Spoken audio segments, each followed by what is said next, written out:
Is this right for me? Is this right for my business and its structure and what I know works? You are the magic of your business because you are the visionary. The moment that you feel like you're forcing yourself to fit in a box, you have to pause. Because it doesn't mean don't do that offer. It doesn't mean don't be uncomfortable. Get good at becoming aware of when you have put yourself in this place of comparing what other people are doing, convincing yourself that you don't know the answer. You have to become the CEO who already has what you want. Your greatest strength is your greatest weakness. Embodied CEOs don't chase trends. They pave the way. They lead from within, moved by purpose, unshaken by noise. When you are the source, you do not need permission. Hello, everybody. Welcome back to the podcast. I hope you guys are having an amazing week. I'm feeling amazing because the first few weeks of the year, I had vacation, fun, snowboarding, and then full send into event and just so much happening that now I'm like, okay, now I get to settle more into a routine. Things are still, busy and life is full as usual. I have a very big CrossFit competition coming up this week. It's my first. I'm super nervous, you guys. It's my first. It's an individual competition. So usually I go to local gyms and you partner and you sign up for the competition, kind of like how you would a race. This would be equivalent to the Boston Marathon where you have to get into it. So you had to submit qualifiers to get into the competition. And then now you're competing just yourself on the floor, but it's like a stadium. So I'm very nervous. I'm excited, but I'm very nervous. So I have that this weekend. It's a 3-day competition. So there's 5 total workouts in 3 days. And the thing is, I will be at the bottom of the group because I barely made it. Last year I didn't make it. This year I made it. So I'm just celebrating that I made it. But I'm excited. I'm nervous. It should be fun. Yeah. And I'm managing a lot in my training right now. So a couple of injuries and just kind of figuring out how much volume my body can take. But I'm excited. Anyways, today's episode is going to be a chat about a few things that I want to talk about that are on my mind and conversations I'm having with friends, team members, and in my own head. So I think that you guys will get some value out of just where my thoughts are on a couple of things. So one of them is, I think this reminder that we all need. And even myself at this level, I find myself doing this, which is I will go compare a business that's ahead of me, that's where I want to be, that is generating the revenue, the impact, has the business that I would love to aspire in the near future.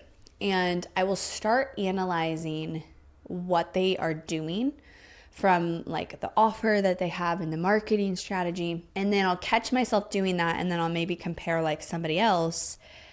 And I always come to this realization of there is no one right way to grow a business. And it's a very dangerous place to be when you abandon your own wisdom and what you know to be true, which we're going to talk about connecting back to that and how to apply that in business and marketing. But you abandon that because you've convinced yourself that somebody else is doing it better than you. Now, yes, there are things I could learn from these people. There are things it's why I put myself in a mastermind with business owners doing more revenue than me, more team, because I want my thinking to be challenged. But that doesn't mean you go replicate exactly what they're doing. You have to run that through the filter of, is this right for me? Is this right for my business and its structure and what I know works? And also my audience and the offer I sell and the way I sell it and the magic that is you. Every one of us as CEOs, as creators, we are visionaries. We have a unique blueprint of skills and strengths and weaknesses and things that work and things that don't. And I call it the magic. When I host an event, I am constantly reinforcing that message to the attendees. You already know the answers. I am here to remind you. You are the magic of your business because you are the visionary and you have an impact and a problem you want to solve. and a way to do it that is unique to you that I cannot replicate or tell you exactly what to do. I can give you advice, I can give you tips, I can give you perspective, I can ask you the right questions, which is what a good mentor does, but not tell you what to do.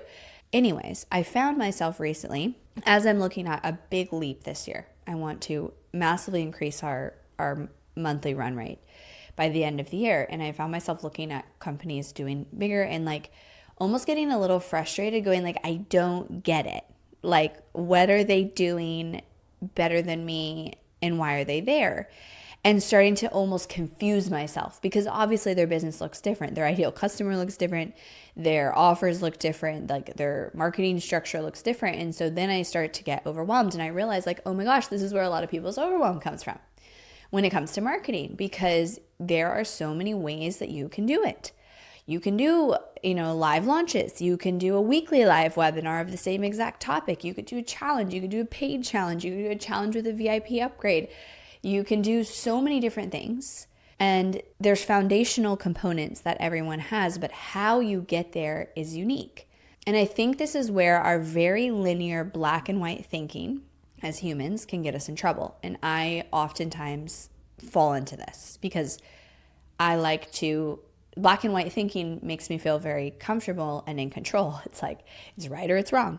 But I continually have this lesson in life that like, we're not linear beings. This is not a linear experience. And this comes up for me in business. It comes up for me in training. It comes up for me in, parenting, in how I structure my life of like, there isn't a right and a wrong. There's seasons and there is what's right for me. And I find myself doing this with training. Like I'll meet an athlete who's way ahead of me. And I'm like, okay, well, how many hours a week are you training? What exactly are you doing so I can replicate that? But that doesn't work because I have different weaknesses than them. I have different needs in my training. I have a different body. I have different mechanics, and I have to tailor it to that. Same in business. If I go and replicate exactly what somebody else is doing, it is most likely not going to work. And so I found myself in a moment of overwhelm because I had like 3 or 4 different businesses I was looking at and going, okay, but they're doing this and they're doing basically the opposite. So which one should I do? And that's when you got to go, okay, pause, take a step back. What do I know already? And what do I know when it comes to what my ideal customer is going to connect with the most? What I am going to feel the most excited about, what I'm going to feel the most connected to, what is going to have the most ease for me. Ease does not mean easy. I keep wanting to explain this in different ways to really get it to sink in, but I did talk about this at the event. And I talked about like when you're going to create content or create a funnel, build a strategy, whatever for your business. And if you have feelings of like, resistance and I'm forcing this and I'm saying this, but I don't really believe it. There's someone at the event that was like, yeah, every time I wrote this, I didn't really like it. I like actually hated it when I wrote it, but I wrote it because it was like something she was calling a part of her offer. She's like, I wrote it because I thought that's what people, wanted to hear. And I'm like, the moment that you feel that resistance, the moment that you feel like you're forcing yourself to fit in a box, you have to pause. Because it doesn't mean don't do that offer. It doesn't mean don't be uncomfortable. It does mean how do you find the ease and the buzzing and the excitement and the light energy, even in the discomfort. When you're feeling the force, like if I were to look at one of these businesses and then go, okay, like I'll give you an example. One of these businesses that I'm looking at, she does $7 million a year. She's in the ad space and she does a paid challenge. And I don't know the behind the scenes, but I'm like, I don't understand. Like, how is she getting that volume to a paid challenge and not doing something for free? And I'm like racking my brain for like 2 days around this because she's doing these big numbers. And I'm going like, I don't understand because consistently with clients and myself, like I don't see that successful. And then I realized if I were to go, okay, I'm going to just do a paid challenge now, it would feel like I'm forcing it. It would feel like I'm doing something that's not in alignment with me. was a strategy that I looked at and was like, oh, that's cool, I could try it. However, if I did a challenge and I made a VIP upgrade, that would excite me. It's like free challenge to VIP upgrade. Regardless, you have to pause when you have that feeling.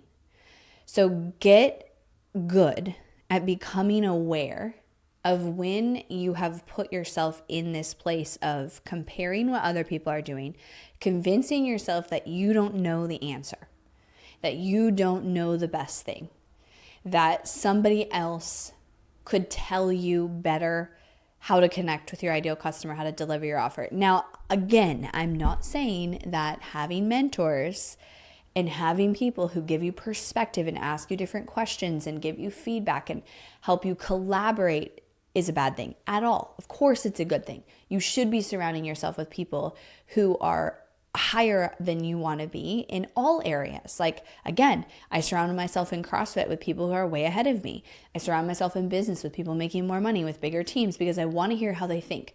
But I don't abandon myself in that process. And that's the difference.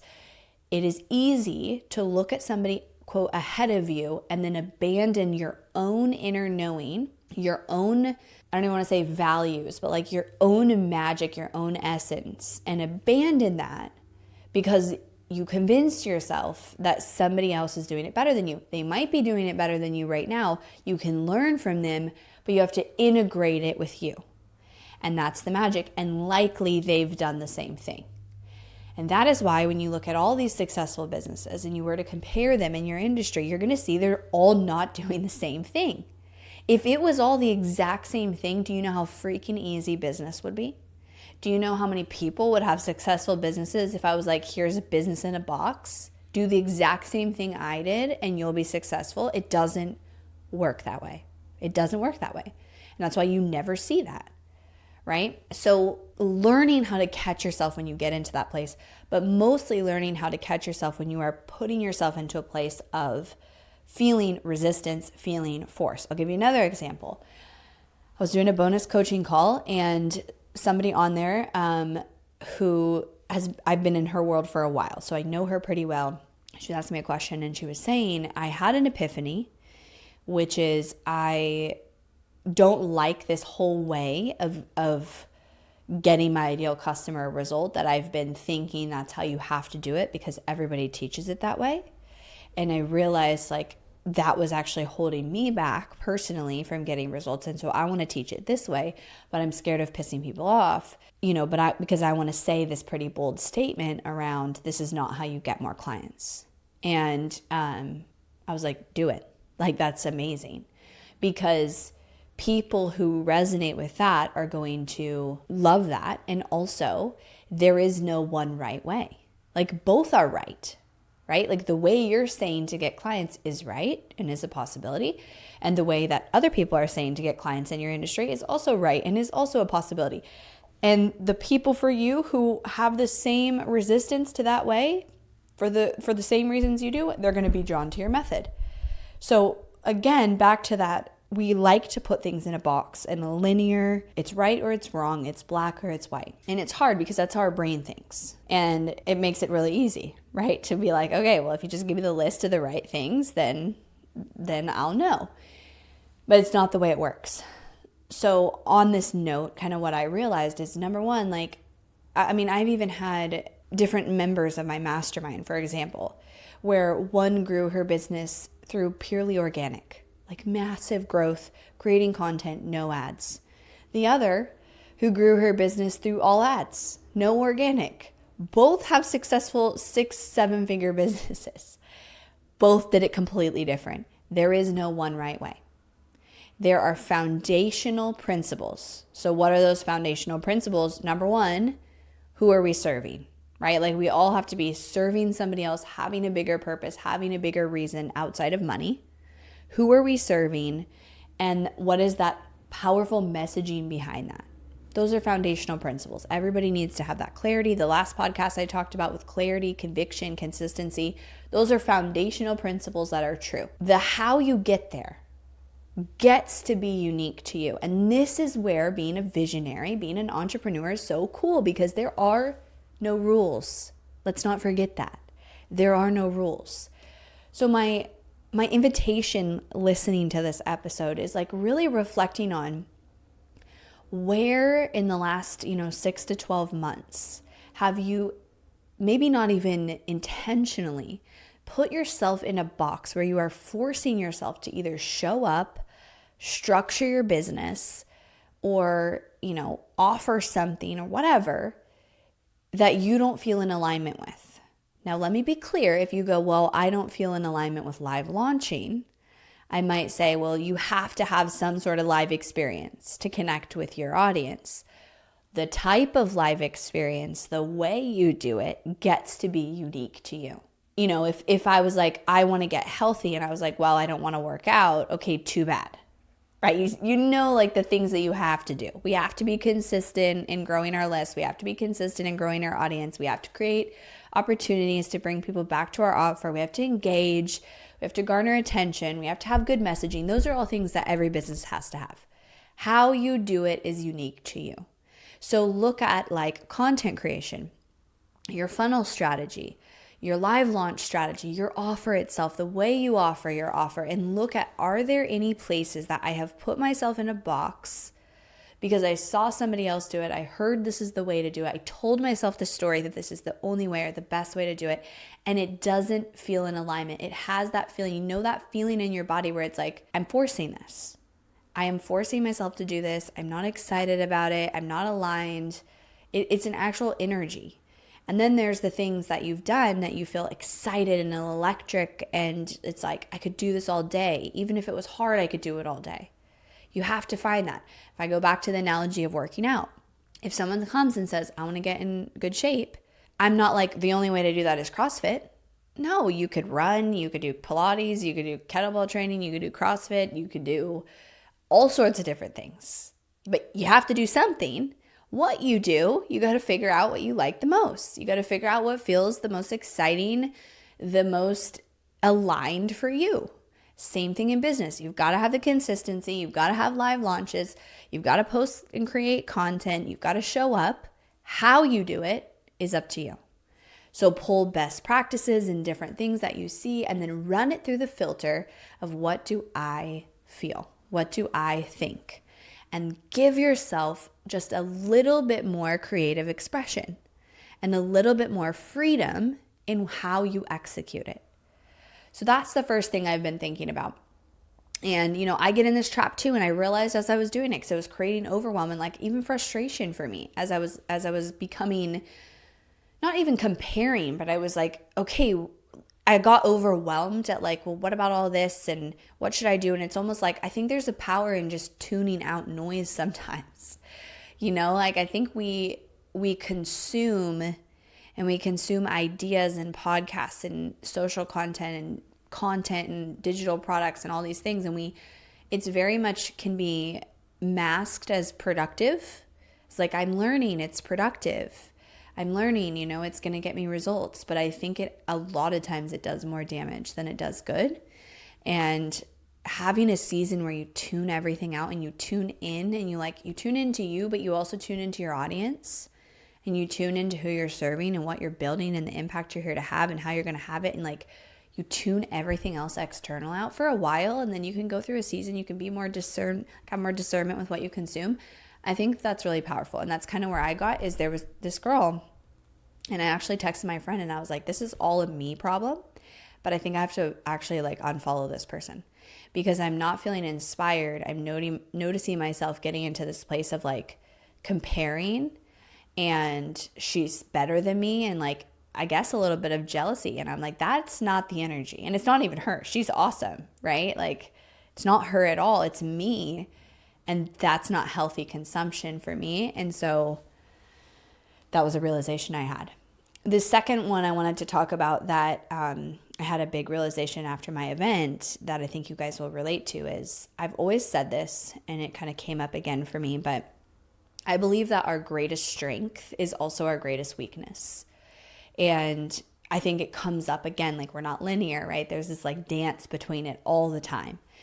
And if you can get good at recognizing it and being aware of it, then you can leverage it better. So one of my strengths is that number one, I believe I can have it all. And I create the life where I can have it all. Number two, I am ruthless with my time and energy. And so I only focus on like what is right in front of me right now and what has to get done.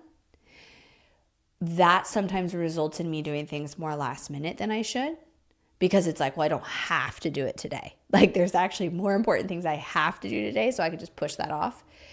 And then my strength in believing that I can have it all and pursuing that sometimes pushes me over an edge where I'm doing too much. And then my body gets sick or it gets injured.